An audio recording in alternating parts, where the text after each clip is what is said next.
or unchangeable.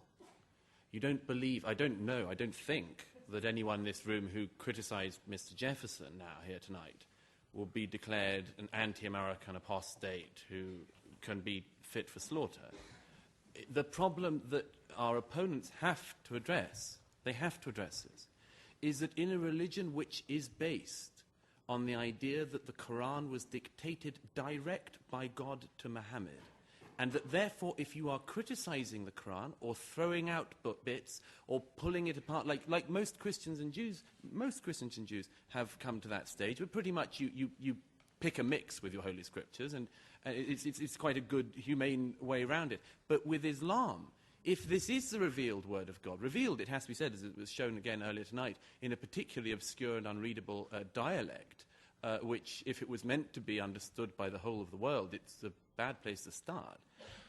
If this were the case, then, as I say, we come back to this problem. The Founding Fathers said many great things and did some bad things. But you are not committed as Americans not to criticize the bad things they did. And this is a problem our opponents are going to have to address. And that concludes round 2 of our debate.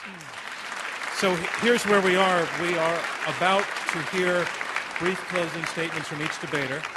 They will be 2 minutes each, and this is their last chance to change your minds and to respond to some of what's been said over the last hour. You will be asked to vote once again and to pick the winner just a few minutes from now. But first, on to round 3, closing statements. Our motion is, Islam is a religion of peace. And speaking first against the motion, Ayan Hirsi Ali, a resident scholar at the American Enterprise Institute and a critic of fundamentalist Islam.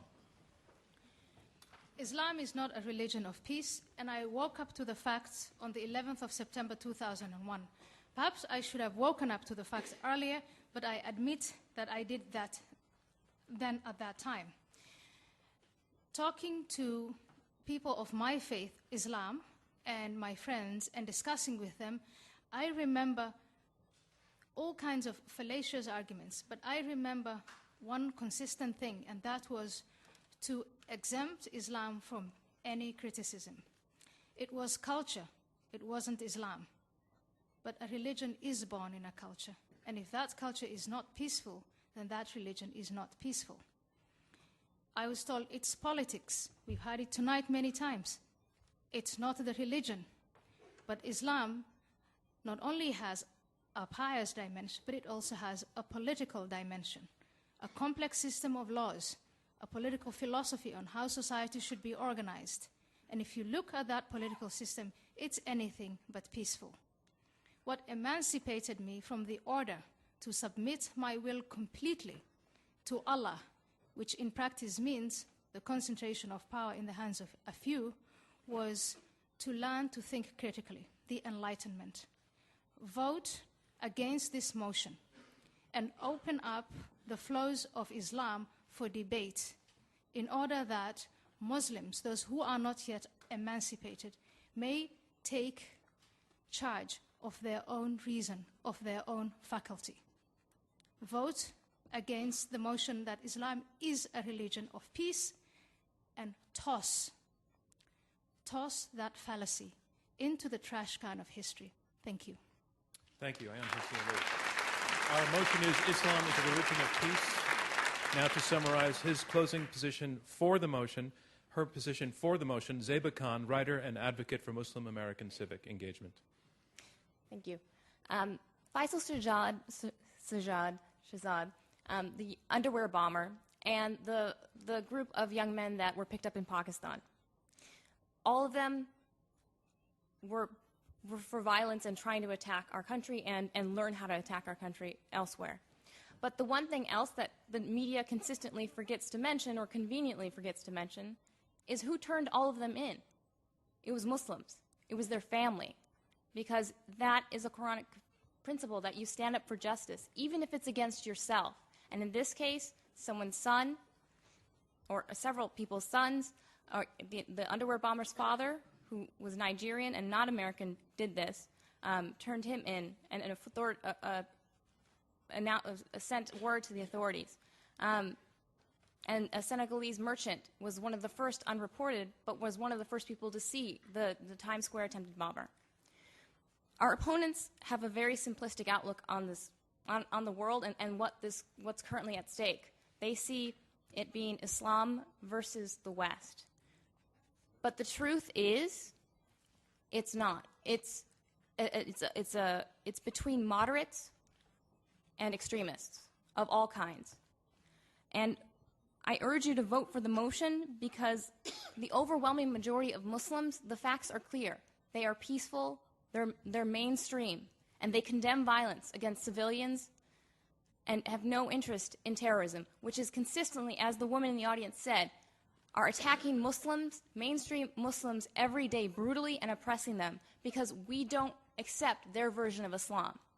I'm asking for your help as other people, as people of reason and of people of a moderate voice, to support us as we fight them, and we are fighting them, although we don't hear it as often in the media, which focuses on violence and fear. But the fact is Muslims have always been fighting them. Zeba Khan, your time is up. Thank you. Thank you very much. Our motion is Islam is a religion of peace, and here to summarize his position against the motion, Douglas Murray, best-selling author, founder, and director of the Center for Social Cohesion. Thank you. Well, thank you for a very enlightening, I think, debate tonight. I think we, on this side, made it very clear that we don't think there's a fight between Islam and the West, or Islam and civilization, or anything else like that. We've made a very clear set of points tonight. And one of those points, which I hope people will bear in mind, is we have said repeatedly that it is in Muslims and their critical faculties, Muslims and their behavior, Muslims and their faith, that we have hope. And it is in people like you that we have hope for the future. And if the motion were that Islam a century from now could be a religion of peace, and people would be quoting Zeba and Majid and seminal moments like this, and that they had learned from it, well, that would be terrific.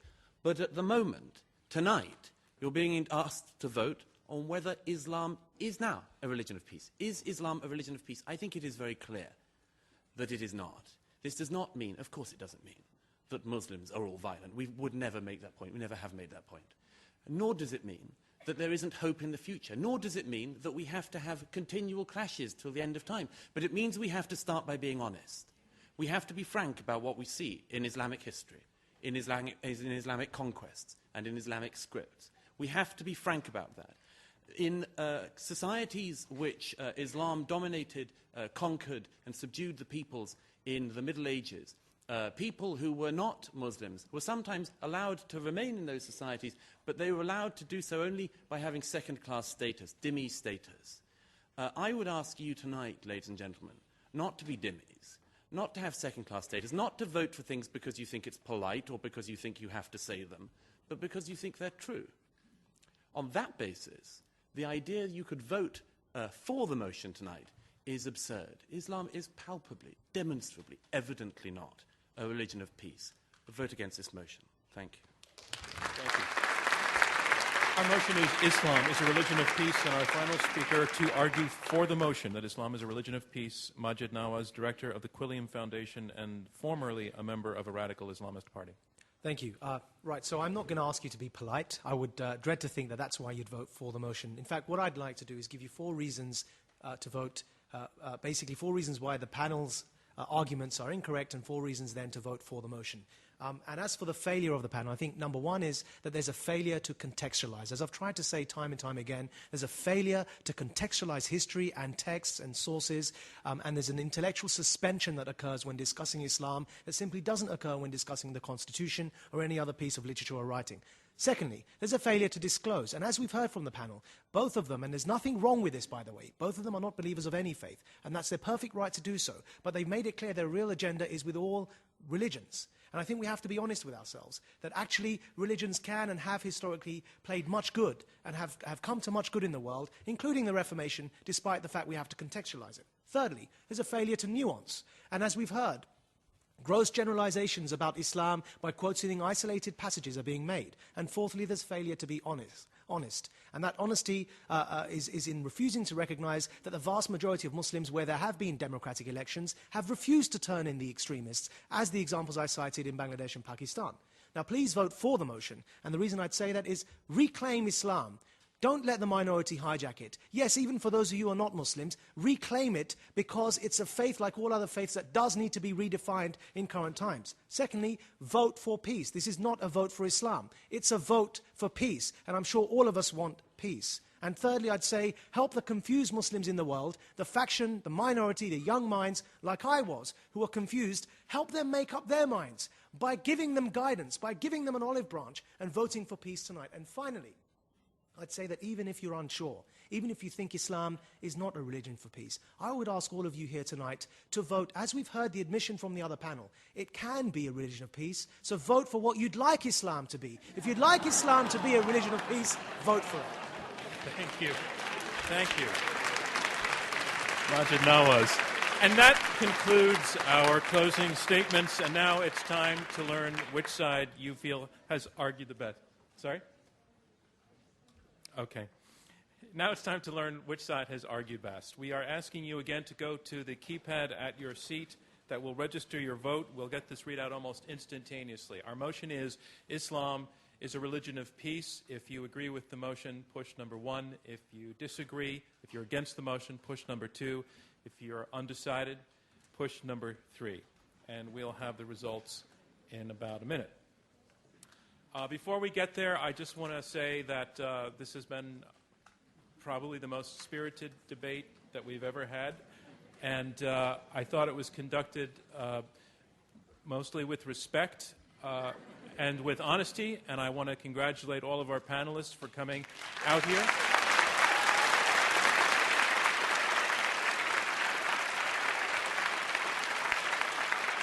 I